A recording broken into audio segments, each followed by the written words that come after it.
So in anticipation for Beethoven's 200th anniversary of his Ninth Symphony, I forced my wife to have this discussion of the importance of music in the human experience.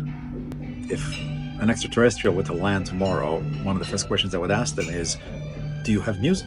Because it's hard to imagine living life as a human without music, and it's such a universal experience across all cultures that it almost seems like there's a neurological need for it. Why is it that a minor key universally has a sad feel to it and a major key makes you smile?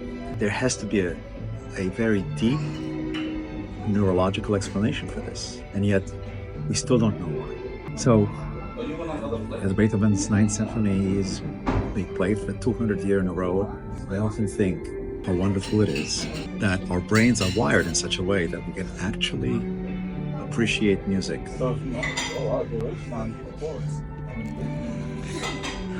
This is what we talk about at dinner.